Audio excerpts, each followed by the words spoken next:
Hello friends, good morning to all. आज हम एक नए टॉपिक के बारे में बात करेंगे जो है पंजाब का एडमिनिस्ट्रेशन अंडर द ब्रिटिश। मतलब हमने अपने प्रीवियस टॉपिक्स में ये पढ़ा है कि मार्च 1849 में पंजाब को अनेक्स कर लिया गया था, ब्रिटिश साम्राज्य का हिस्सा बना लिया गया था। तो हमने उसके बाद ये देखना है कि जब पंजाब ब्रिटिश साम्राज्य का हिस्सा बना तो वहां पे एडमिनिस्ट्रेशन किस हिसाब से चला। ये टॉपिक अपने आप में कोई एक सेपरेट टॉपिक नहीं है पीसीएस के लिए, पंजाब सिविल सर्विसेज के लिए, लेकिन इस टॉपिक को समझने के बाद आपको वेरियस अदर टॉपिक्स में पंजाब की हिस्ट्री को समझने में हेल्प मिलेगी। इस टॉपिक्स में से आप एमसीक्यूज पॉइंट ऑफ व्यू से काफी सारे क्वेश्चंस निकाल सकते हो जो आपके वेरियस एग्जाम्स में काम आते हैं। तो हम स्टार्ट करते हैं।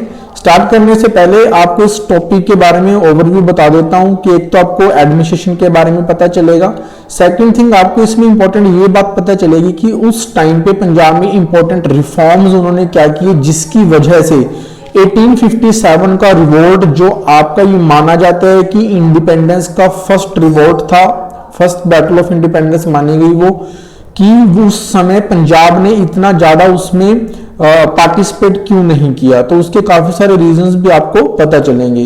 तो हम स्टार्ट करते हैं अपने इस टॉपिक से। टॉपिक में हम कवर करेंगे administration of the Punjab under the British, जो एक टाइम पीरियड रहेगा आपका 1849 से लेके 1858 तक। तो सबसे पहले जब पंजाब को अनेक्स किया गया तो उस समय पंजाब के एडमिनिस्ट्रेशन के लिए वहां पे एक बोर्ड बनाया गया जिसका नाम था बोर्ड ऑफ एडमिनिस्ट्रेशन। जो ये बोर्ड ऑफ एडमिनिस्ट्रेशन है उसने वर्क किया 1849 से लेके 1853 तक। उस बोर्ड के 3 मेंबर्स थे। ये आपका एमसीक्यूज में कई बार पूछ लिया जाता है वेरियस एग्जाम्स, चाहे वो पीसीएस प्रीलिम की बात है या फिर अदर कोई भी आपके एग्जाम्स पंजाब गवर्नमेंट के रहेंगे। तो उसके 3 मेंबर्स आपको पता होने चाहिए। सर हेनरी लॉरेंस, वो उसके चेयरमैन बने। Looks at the political and military affairs. 3 members ने अपना अपना काम डिवाइड किया हुआ था। तो सर हेनरी लॉरेंस को political affairs and military affairs का काम दिया गया कि पंजाब में उस वहां पे पॉलिटी को देखना, और मिलिट्री को जो उनके वेरियस टाइप्स के वर्क्स थे कि आपको पंजाब के नॉर्थ वेस्ट जो बॉर्डर हैं उनकी रक्षा करनी है, और बहुत सारे काम थे उसके रिगार्डिंग उन्होंने काम किया। जॉन लॉरेंस की बात करें तो इनके पास फाइनेंस और लैंड रेवेन्यू डिपार्टमेंट था। इन्होंने लैंड रिफॉर्म्स को लेके बहुत सारे रिफॉर्म्स इंट्रोड्यूस किए थे जिसके बारे में हम अपने लेटर स्लाइड्स में पढ़ेंगे। उसके बाद एक और मेंबर थे जिनका नाम था चार्ल्स मैंसल। इनके पास आपका जुडिशियल का वर्क था, ठीक है। इन्होंने जुडिशियल रिफॉर्म्स के रिगार्डिंग काफी कुछ किया, लेकिन उनको रिप्लेस कर दिया गया था बाद में रॉबर्ट मॉन्टगोमरी के साथ 1851 में। तो एमसीक्यूज पॉइंट ऑफ व्यू से आपके 3 नेम बहुत इंपॉर्टेंट है, ठीक है, कि बोर्ड ऑफ एडमिनिस्ट्रेशन के मेंबर्स कौन थे और उनका चेयरमैन कौन था, क्योंकि सर हेनरी लॉरेंस जो है वो आपके क्या थे, इस बोर्ड ऑफ एडमिनिस्ट्रेशन के चेयरमैन थे। तो नेक्स्ट स्लाइड में हम बात करते हैं कि रिफॉर्म्स जो किए गए under the board of administration. Board of administration ने कुछ रिफॉर्म्स की स्टार्टिंग की थी जिसको बाद में जॉन लॉरेंस ने कंटिन्यू किया एज द चीफ कमिश्नर, क्योंकि 1853 में बोर्ड ऑफ एडमिनिस्ट्रेशन में जो मेंबर्स थे sir Henry Lawrence and John Lawrence, उन दोनों के बीच में मतभेद थे। वैसे तो वो रियल ब्रदर्स थे दोनों, लेकिन दोनों के आइडियोलॉजीज में डिफरेंस थे। और जो जॉन लॉरेंस थे वो लॉर्ड डलहौजी की जो आइडियोलॉजी थी, ठीक है, कि पंजाब को ज्यादा कुछ लिबरलाइजेशन या रिलैक्सेशन नहीं देनी, लेकिन जो हेनरी लॉरेंस थे वो चाहते थे कि पंजाबियों को अधिकार मिले, हम एक बेटर एडमिनिस्ट्रेशन दें, लेकिन जो वहां की ट्रेडिशनल एडमिनिस्ट्रेशन बना हुआ है, जागीरदारी सिस्टम है, उसको भी रिस्पेक्ट करें। तो दोनों में डिफरेंस क्रिएट होने की वजह से लॉर्ड डलहौजी जो थे उन्होंने उस बोर्ड को खत्म करने के बाद क्या किया, आपका जो लॉर्ड जॉन लॉरेंस थे उनको चीफ कमिश्नर बना के पंजाब में अपॉइंट किया। तो रिफॉर्म्स की अगर बात करें तो सबसे पहले पंजाब का एडमिनिस्ट्रेटिव रीऑर्गेनाइजेशन जब किया गया तो पंजाब को टोटल 7 डिवीजन्स में डिवाइड किया गया। लाइक अंबाला डिवीजन थी, ठीक है, अमृतसर, लाहौर करके ऐसे काफी सारे डिवीजन्स वहां पे बनाई गई।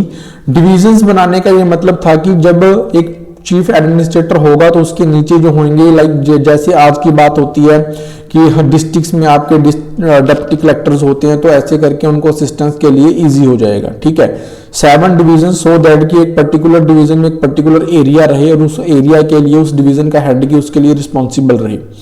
सेकेंड थिंग उन्होंने इंट्रोड्यूस की थी chief police efficient police system. Efficient police system में उन्होंने क्या किया कि पंजाब का जो बॉर्डर था वो आपका नॉर्थ वेस्टर्न जो आपकी बाउंड्री थी वो बहुत ही क्रिटिकल सेंसिटिव थी, क्योंकि वहां पे अफगान्स के अटैक का खतरा हमेशा बना रहता था, जिसकी वजह से वहां पे इसके अलावा वहां पे कुछ हिली एरियाज थे। ठीक है, तो उनकी प्रोटेक्शन के लिए एक तो गाइड कॉप्स नाम से पुलिस बनाई गई थी और दूसरा आपका पंजाब फ्रंटियर फोर्स के नाम से बनाई गई थी। जो गाइड कॉप्स होते थे उनको बिल्कुल नॉलेज होती थी कि वहां के टेरेन्स कैसे हैं, क्योंकि जितने भी हमलावर बाहर से आए उनको सबसे बड़ी प्रॉब्लम ये रहती थी कि जो वहां का इलाका होता था, वहां की ज्योग्राफिकल कंडीशंस, फीचर्स जो होते थे उनको समझ नहीं आते थे, जो डिपेंड करता था आपके वॉर्स को जीतने में या हारने में, बैटल्स को जीतने में या हारने में। तो गाइड कॉप्स बनाया गया सो दैट कि वहां के लोकल रेजिडेंट्स की मदद से ब्रिटिशर्स को पता चलता रहे कि वहां की लोकल कंडीशंस कैसी हैं, सो दैट कि बाहर से आने वाली ताकतों के साथ वो बैटल अच्छे से कर सकें। सेकंड, पंजाब फ्रंटियर फोर्स, और उनको उसी हिसाब से ही जो फोर्स बनाएगी ट्रेनिंग देगी कि आपको हिली एरियाज में कैसे लड़ना है। ठीक है, जुडिशियल एडमिनिस्ट्रेशन की हम बात करें तो जुडिशियल एडमिनिस्ट्रेशन में जो सबसे बड़ा रिफॉर्म इन्होंने किया था वो था सिविल कोड को इंट्रोड्यूस किया गया, सो दैट कि जो मुस्लिम लॉज हैं और हिंदू लॉज हैं उनको उनके हिसाब से एक बार कोडिफाई कर लिया जाए, सो दैट कि जब भी कोई मामला जो है आपका डिस्प्यूट के रिगार्डिंग किसी जज के सामने या किसी मीडिएटर के सामने जाएगा तो उसको क्लियर उन लॉज के बारे में पता हो और उसके लिए इजी हो। सेकंड थिंग, उन्होंने जो ये जुडिशरी का काम दिया था वो एडमिनिस्ट्रेटिव ऑफिसर्स को ही दिया था, सो दैट कि लोकल पीपल्स के साथ उनका कोऑर्डिनेशन बना रहे। और उसके बाद में उन्होंने बहुत सारी आपकी कोर्ट्स भी बनाई जो आपके चीफ कमिश्नर के तौर पे जॉन लॉरेंस ने इंट्रोड्यूस की थी, सो दैट कि जब हम मिनिमम नंबर ऑफ कोर्ट्स बनाते हैं, बहुत कम नंबर ऑफ कोर्ट्स बनाते हैं, तो आपके वहां पे बर्डन हो जाता है, पेंडेंसी ऑफ केसेस को वो खत्म करना चाहते थे और एक मिनिमम नंबर ऑफ डेज में उनको सॉल्व करना चाहते थे, तो उन्होंने नंबर ऑफ कोर्ट्स भी आपकी इंक्रीज की। तो इस तरह के कुछ रिफॉर्म्स इंट्रोड्यूस हो चुके थे, लेकिन जॉन लॉरेंस ने चीफ कमिश्नर बनने के बाद और भी काफी सारे रिफॉर्म्स इंट्रोड्यूस किए, और ये वाला पॉइंट बहुत ही इंपॉर्टेंट है, जिसकी वजह से पंजाब में 1857 के रिवोल्ट में पंजाबियों ने कोई ज्यादा बढ़ चढ़कर पार्टिसिपेट नहीं किया। तो 1853 से लेके 1859 तक जॉन लॉरेंस जो है वो पंजाब के कमिश्नर बने। उसके बाद पंजाब को 1859 के बाद लेफ्टिनेंट गवर्नर का प्रोविंस बना दिया गया। ठीक है, तो वो भी जॉन लॉरेंस ही पहले बने थे, उसके बाद मॉन्टगोमरी एंड देन मैकलीड बने थे। वो अब हमारा टॉपिक का पार्ट नहीं है, वो हमने एंड में बस ये देखना है कि 1859 के बाद लेफ्टिनेंट गवर्नर का वो प्रोविंस बन गया था।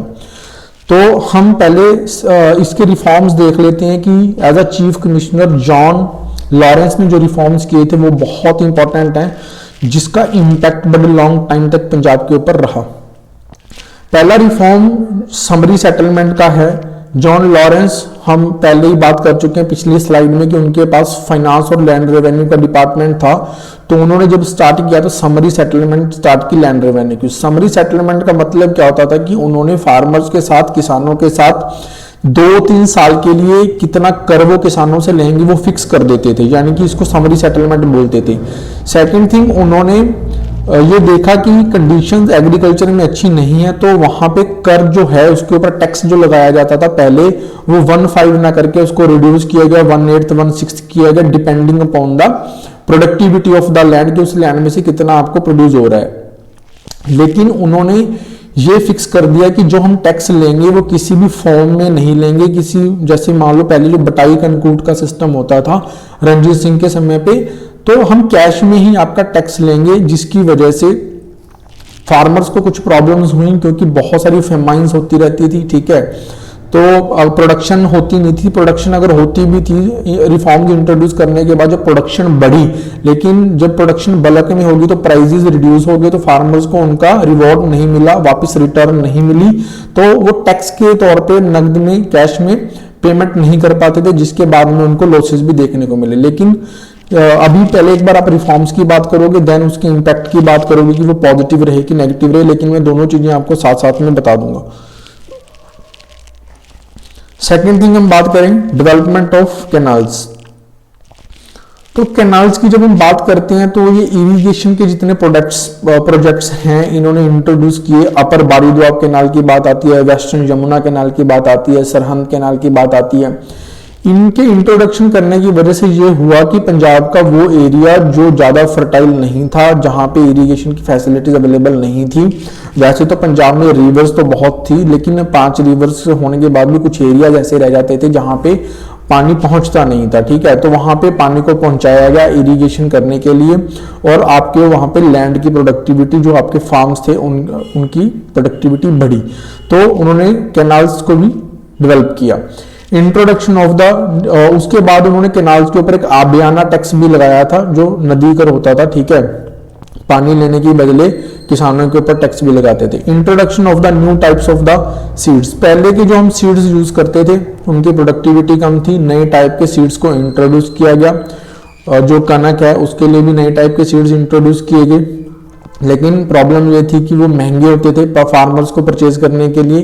प्रोडक्टिविटी बढ़ती थी, नो डाउट, इसमें कोई शक नहीं है। रिसर्च सेंटर्स बनाए गए पंजाब में एग्रीकल्चर को प्रमोट करने के लिए, क्योंकि वो एक फर्टाइल एरिया था, वहां पे जाल बिछाया जा सकता था आपके कैनाल्स का। तो वहां पे ब्रिटिशर्स को एग्री को प्रमोट करना था, एग्रीकल्चर को, तो उन्होंने सेंटर्स बनाए। पंजाब में एग्री होर्टी सोसाइटी बनी थी, एग्रीकल्चर हॉर्टिकल्चर सोसाइटी बनी, और एक कॉलेज भी बनाया गया लायलपुर में। ठीक है, वहां पे रिसर्च सेंटर में एक तो वो जितने भी नए टाइप के प्रोजेक्ट्स लेके आते थे उनके बारे में रिसर्च चलती थी। सेकंड थिंग हम बाद में बात करेंगे कि वो एनिमल्स के रिगार्डिंग जो हमारे पशु होते थे, जो जिनकी हम एग्रीकल्चर में हेल्प लेते थे, उनकी ब्रीडिंग्स को इंप्रूव करने के लिए, मतलब कि उनकी जो नस्लें हैं वो अच्छी किस्म की हों, सो दैट कि उनको उनसे हमें अच्छा रिटर्न मिल सके। दूध के हम जो प्रोडक्ट्स यूज करते हैं उनके जो भी है, तो अच्छी किस्म की नस्लें हों, इसके ऊपर भी उन्होंने काम किया था। इसके अलावा प्रोविजंस ऑफ लोन, फार्मर्स को लोन दिए गए सो दैट कि वो मैकेनाइजेशन कर सके, अपने फार्म्स का न्यू सीड्स परचेज कर सकें। ठीक है, तो क्योंकि उसके बाद ही उनको क्या होना था, एग्रीकल्चर में प्रोडक्टिविटी का बेनिफिट मिलना था। मैकेनाइजेशन में अगर हम बात करें तो ड्रिल का यूज किया गया, रीपर का यूज किया गया, ट्रैक्टर्स की जो यूज है वो बड़ी। ठीक है, ट्यूबवेल्स इंट्रोड्यूस किए गए इरिगेशन के लिए। लैंड कंसोलिडेशन भी एक इंपॉर्टेंट पार्ट था, मतलब कि एक मान लो यहाँ पे एक फार्म का एक एरिया, एक ये एरिया, दोनों उसको मिला के उसको यहाँ पे एरिया दे दिया गया। ठीक है, उसको एक फार्म बना दिया गया, सो दैट कि लैंड कंसोलिडेशन होने के बाद अगर उसको यहाँ पे खेती करनी और यहाँ पे भी खेती करनी, तो दोनों जगह पे उसको अलग अलग इन्वेस्टमेंट्स करनी पड़ती थी। ट्यूबवेल्स की बात करते हैं, लेकिन कंसोलिडेशन करने के बाद क्या हुआ, उसको अब एक ही ट्यूबवेल की जरूरत पड़ी। तो लैंड कंसोलिडेशन होने के बाद इनपुट कॉस्ट जो होती थी वो रिड्यूस हो गई। कोऑपरेटिव्स की बात करें, कोऑपरेटिव्स बनने के बाद उनको लोन प्रोविजंस जो होते थे, लोन लेना आसान हो जाता था। इसके अलावा उनको नॉलेज भी मिलती थी कि हमें एग्रीकल्चर कैसे करनी चाहिए। अगर इरिगेशन प्रोजेक्ट्स की बात करें तो उसके बारे में हम पहले बात कर चुके हैं। ठीक है, अपर बारी दोआब, वेस्टर्न यमुना कैनाल, इनसे क्या होगा, आपका इरिगेशन जो होगा वो आसान होगी। इसके अलावा उन्होंने जो रिफॉर्म्स किए वो डेवलपमेंट ऑफ इंडस्ट्री। ब्रिटिशर्स ने इंडस्ट्री और ट्रेड को पंजाब में प्रमोट करने के लिए क्या किया था, पंजाब के जो इंटरनल एरियाज होते थे वहां पे तो टैक्स को खत्म कर दिया गया, लेकिन पंजाब में अंदर आने वाली या बाहर जाने वाली चीजों के ऊपर, गुड्स के ऊपर टैक्स लगाया गया। ठीक है, जिसको हम कस्टम भी बोल देते हैं, लेकिन ये चुंगी कर होता है, हम इसको पंजाबी में बोलते हैं। और इंटरनली वो ट्रेड पंजाब का फ्लरिश किया था। ठीक है, लेकिन इसमें एक मेन बात आती है कि ब्रिटिशर्स ने पंजाब में सिर्फ उन इंडस्ट्रीज को प्रमोट किया जिसकी जो रॉ मटेरियल्स होते थे वो अपने ब्रिटेन में जो उनकी फैक्ट्रीज होते थे वहां पे वो एक्सपोर्ट करके, और जो फर्निश्ड गुड्स होती थी पंजाब में लेके आए, सो दैट कि यहाँ पे उसको महंगा बेच सकें। ये आपका मॉडर्न हिस्ट्री का ये कॉन्सेप्ट है टोटली, जो आप मॉडर्न हिस्ट्री में पूरे इंडिया के पॉइंट ऑफ व्यू से पढ़ते हो वही आपका पंजाब पॉइंट ऑफ व्यू भी रहेगा कि ब्रिटिशर्स के रिफॉर्म को इंट्रोड्यूस करने का पर्पज क्या था। इसके अलावा उन्होंने कम्युनिकेशंस को इंप्रूव करने के लिए और वस्तुओं को, गुड्स को कैरी करने के लिए, ले जाने के लिए, यहाँ से बाहर ब्रिटेन तक पहुंचाने के लिए काफी कुछ इंप्रूवमेंट्स की थी। रेल इंफ्रास्ट्रक्चर बिछाया गया, और पहले रेलवे लाइन एमसीक्यूज में पूछ ली जाती है। पंजाब में 8 फरवरी 1859 में आई थी, अमृतसर से लेकर मुल्तान तक चली थी। रोड सिस्टम की बात करें, जो पहले जीटी रोड बना हुआ था पेशावर से लेकर दिल्ली तक, उसको रिपेयर करवाया गया। पोस्टल सिस्टम इंट्रोड्यूस किया गया सो दैट कि कम्युनिकेशन इजी हो सके, कम्युनिकेशन एडमिनिस्ट्रेशन के लिए बहुत ही इंपॉर्टेंट रोल प्ले करती है, चाहे आपको किसी भी प्रोटेस्ट को दबाना है या फिर आपको कोई भी डेवलपमेंटल प्रोजेक्ट्स करना है, तो पोस्टल सिस्टम एक बड़ा अच्छा इनका रिफॉर्म था जो उन्होंने इंट्रोड्यूस किया था, जिसकी वजह से वो 1857 का रिवोल्ट दबाने में भी सक्सेस रहे थे। प्रोहिबिशन ऑफ फीमेल इन्फेंटिसाइड्स, और उस समय पे सोशल रिलीजियस रिफॉर्म्स भी इंट्रोड्यूस हो चुके थे, साथ साथ में पूरे इंडिया में वो मूवमेंट्स चल रही थी। तो यहाँ पे भी पंजाब में भी कुछ ऐसी प्रथाएं जो आपके अगर बात करें मॉरल ग्राउंड्स के ऊपर सही नहीं है, धार्मिक पॉइंट ऑफ व्यू से बड़े लंबे समय से वो चलती आ रही थी, उनको खत्म किया गया। इन्फेंटिसाइड मतलब कि जो ये भ्रूण हत्या होती है उसको कानून बना के लीगली क्या किया गया, इलीगल बताया गया।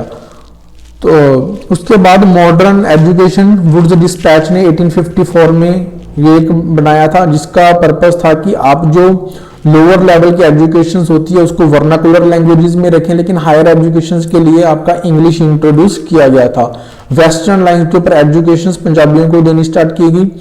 इसके अलावा अगर हम बात करें कि 1857 के रिवोल्ट को, ऐसा नहीं है कि पंजाब में बिल्कुल भी रिवोल्ट हुआ नहीं है, रिवोल्ट हुआ था, कुछ कुछ एरियाज में हुआ था, लेकिन पंजाब में ब्रिटिशर्स ने जब पंजाबियों के साथ पहले बैटल्स लड़ी थी रंजीत सिंह के समय पे, उनको उनके बारे में प्रॉपर पता था, जिसकी वजह से उन्हें पूरा सिस्टम बना रखा था, छावनीज बना रखी थी, कैंटोनमेंट्स बना रखी थी, जहां पे अच्छी फोर्स वो रखते थे। जहां पे भी कहीं उनको हल्का फुल्का भी एलिमेंट दिखता था वहां पे उनको क्या कर देते थे, वो बड़ी ही फोर्सफुली अग्रेसिवली उसको दबा देते थे। सेकंड थिंग, डिसआर्मामेंट आपकी खालसा सेना का, अकाली सेना का कर दिया गया था। जागीरदारों से भी जागीरें वापस ले ली गई थी, सिर्फ उनको पेंशन देने के बाद उनको बाकी सारी पावर्स उनकी छीन ली गई थी, वो कोई आर्मी या कोई सेना नहीं बना सकते थे।